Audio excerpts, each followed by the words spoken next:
Hey guys, I'm Saurav, welcome to my channel. Few days back, I was reading an article about photography and I came across a term which I didn't know before. I researched about it a bit and I thought I should share it with you people. Today, we are going to talk about image quality, particularly about ISO. Now, ISO is a very simple concept, but there are certain misunderstandings, there are certain myths that needs to be cleared in order to get a better understanding and get best quality image out of any camera. It's going to be a short video, a technical one, but definitely useful. So without wasting any time, let's get started. For this test, we'll take the same picture with different settings and compare the results. The first case is the easiest case where we shoot images at different ISO but keeping the exposure same by adjusting the shutter speed. Obviously, the image shot at the lowest base ISO of your camera is going to be the one with the best quality. Let's try the second case where the ISO is the same, but by changing the shutter speed or aperture, we are changing the overall exposure and then trying to match the exposures in post.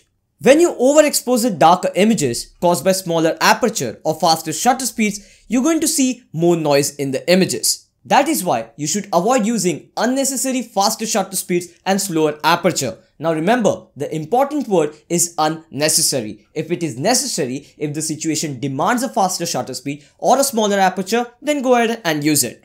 The next case is where things get more complicated. Shutter speed and aperture are going to be fixed, but the ISO is going to change, so is the exposure. And then again, we'll try to match the exposures in post.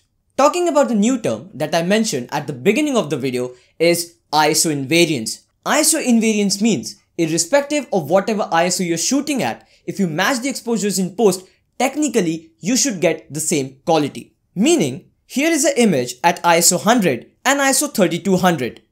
If I increase the exposure of the image shot at ISO 100 to match the shot at ISO 3200, technically the quality should be the same. Now, this is only true if your camera is ISO invariant. Some of the modern cameras are ISO invariant. Some of the cameras are partially ISO invariant, meaning they are ISO invariant but in a particular ISO range. What I used to recommend and I still do is to nail the exposure in camera. As a photographer, as a filmmaker, it's a good practice to get the exposure right in camera. When I was reading that article, the question that came in my mind is why people intentionally shoot at a lower ISO and then bump the exposure in post. I mean, that's an additional step in post-processing. Why would people do that? When I researched more about ISO invariance, I got the answer. It's very simple: to avoid clipping the highlights. If the highlights are clipping at ISO 3200 for example, you cannot do anything in post, but now if you shoot the same image at ISO 100 and bump the exposure, you can reduce the highlights since it wasn't clipped in the first place. The overall image quality is going to be the same since the camera is ISO invariant.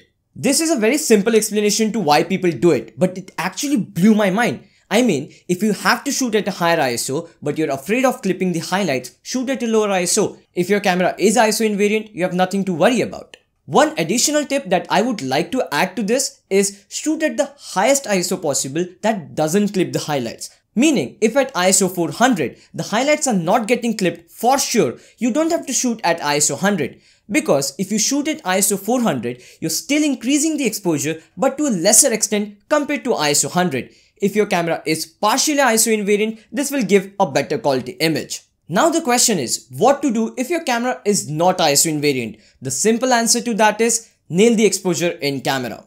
Now, we have shadows, midtones and highlights. If you capture an underexposed image and your histogram is towards the left, it is called ETTL, that is exposed to the left.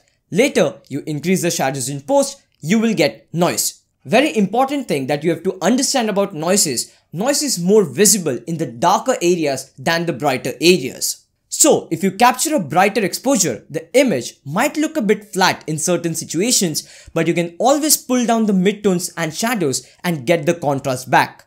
You capture more of the tonal range, and since you're darkening the shadows, you're not going to get any additional noise. You only get noise when you're brightening the shadows. I always prefer using ETTR to get the highest quality possible out of any image sensor.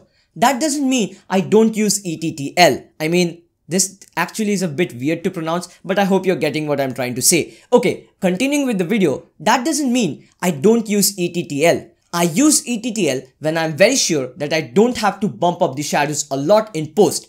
The reason for using ETTL is you get those punchy and vibrant colors in the highlights. So depending on the situation, you have to take a decision whether to use ETTR or ETTL or ISO invariants. That's it from this video, guys. I know this was a bit technical one, but if you watch the video maybe more than once, you will get a better understanding. I hope this video helped you. If it did, press the like button. If you're new to the channel, subscribe to the channel for more such content. I'll talk to you guys in the next one. Bye.